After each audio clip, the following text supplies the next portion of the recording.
শুভ সকাল বন্ধুরা। তো চলো, এটা কি শাক তোমরা জানো? এটা হচ্ছে আমাদের এখানে বলে বেথো শাক, কেউ বলে বাস্তকি, কেউ বলে বোথা। তোমরা কে কী নামে জানো সেটা বলো। আর এই যে আমি রান্না করছি, দেখো তোমরা অনেকভাবেই রান্না করো, তোমরা আমার থেকে হয়তো ভালোই রান্না করো, কিন্তু আমি কিভাবে করছি সেটাই তোমাদেরকে দেখাচ্ছি। তো চলো দেখো। তো কড়াই আমি তেল দিয়ে দিয়েছি, তেল গরম হয়ে গেছে, সর্ষের তেল দিয়েছি। এই যে দিয়ে দিলাম শুকনো লঙ্কা, আর দিয়ে দিচ্ছি 5 ফোড়ন,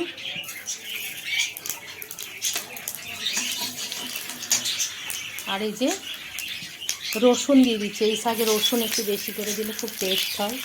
রসুন দিয়ে দিলাম, লাল লাল করে ভেজে নেবো। তো দেখো রসুন, 5 ফোড়ন, শুকনো লঙ্কা লাল লাল করে ভাজা হয়ে গেছে। আমি দিয়ে দিচ্ছি চেরা কাঁচা লঙ্কা 4টে, কেননা এই শাক একটু ঝাল ঝাল করলে ভালো লাগে, আর কাঁচা লঙ্কার গন্ধটাও খুব ভালো লাগে। তো চলো দিয়ে দিই শাক।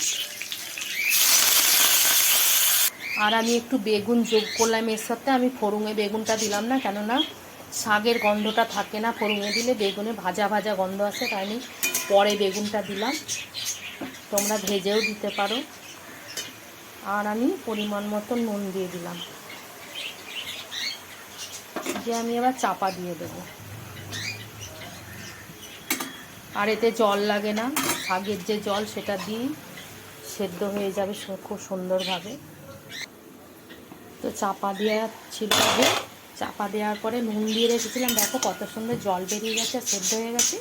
তো এবার আমি দিয়ে দেবো হলুদ গুঁড়ো, কেন হলুদ বেশি দেবো না, অল্প দেবো, কেন হলুদের গন্ধ লাগবে শাকে। আর আমি এতে অল্প মিষ্টি দিয়ে দেবো, কেন শাক তো একটু কষ ভাব লাগবে, সেই জন্য।